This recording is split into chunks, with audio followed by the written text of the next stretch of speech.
Seguimos hablando de la moneda estadounidense, seguimos hablando de qué va a pasar el dólar y bueno, esta preocupación que plantea, por ejemplo, Alberto Fernández, ¿no? ¿Se disparará el dólar después de diciembre? Bueno, se lo vamos a preguntar a Ricardo Couchot de Leiva Hermanos. Gracias por estar acá, ¿eh? Buenos días. Bueno, el especialista, el hombre que sabe. A ver, contanos, ¿cuál es la proyección? ¿Qué es lo que se habla? ¿Qué es lo que manejan ustedes? ¿Qué puede llegar a pasar con el dólar?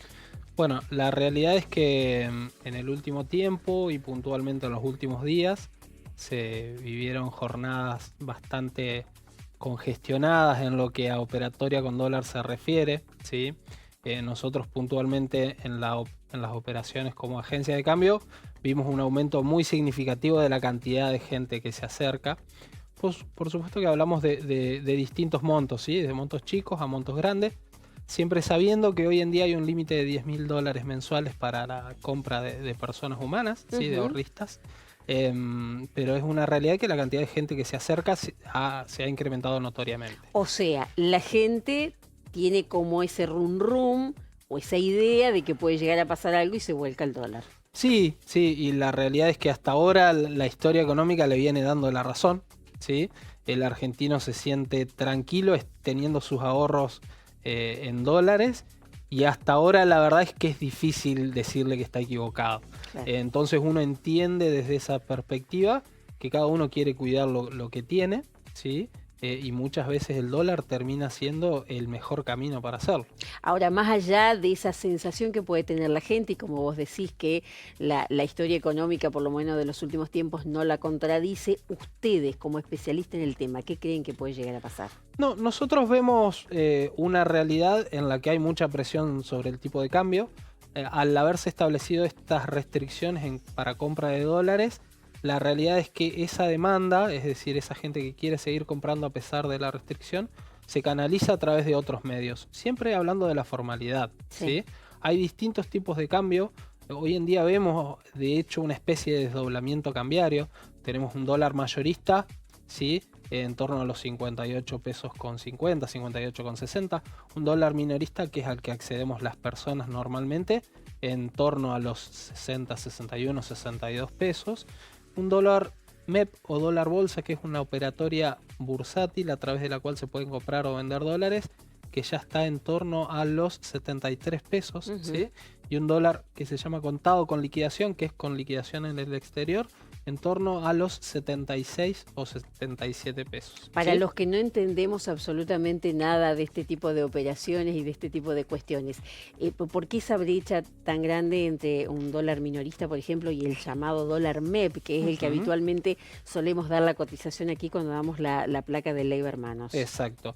¿Por qué la brecha? Por una cuestión de oferta y demanda. Hoy en día, como les comentaba recién, las personas jurídicas, o sea, las empresas, no pueden acceder a $1 para atesoramiento, es decir, para resguardar el capital sobrante que tienen o su capital de trabajo, ¿sí?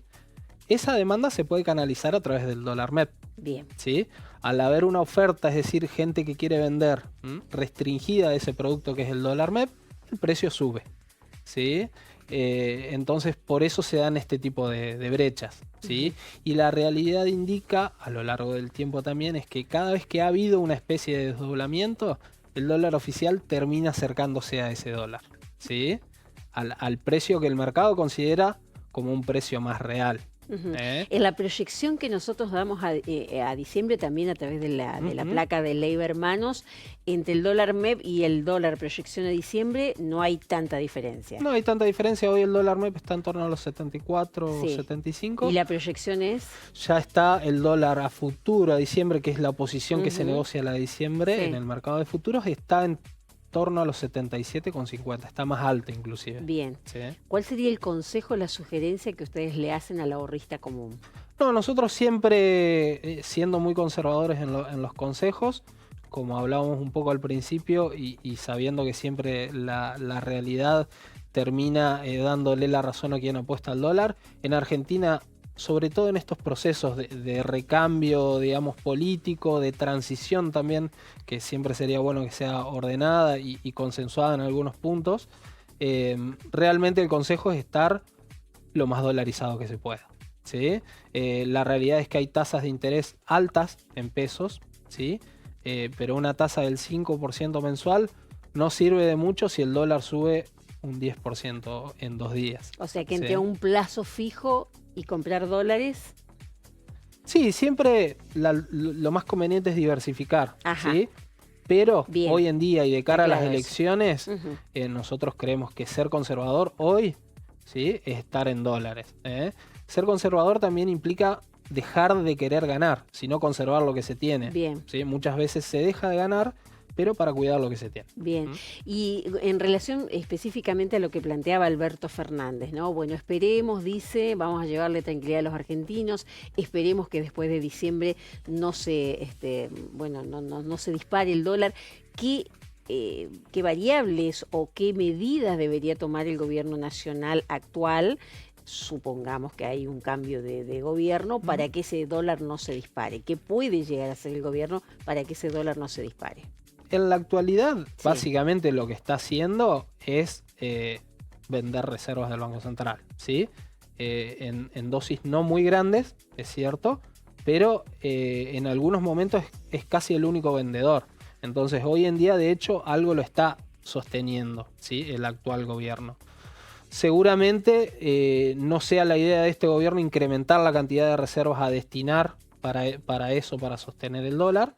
Sí hay que tener en cuenta que hay vencimientos de deuda que van venciendo, que van cayendo, ¿sí? Ayer las reservas bajaron 563 millones de dólares, de los cuales supuestamente 503 millones eran de un pago de deuda del día de hoy, ¿sí? Esas son las variables a observar, ¿sí? Todo lo que son las reservas internacionales, que desde agosto hasta hoy cayeron en torno a un 30%, que es muchísimo, ¿sí? Cayeron en torno a los 20.000 millones de dólares, ¿sí? Esas son las variables críticas que hay que observar, monitorear, cuidar y a las que hay que prestar atención, ¿sí? Tanto el gobierno saliente como el entrante, sea cual fuere. Sea cual fuere el signo político. Ricardo Coucho, de Ley Hermanos, muchísimas gracias por esta visita y estas explicaciones aquí en Telediario.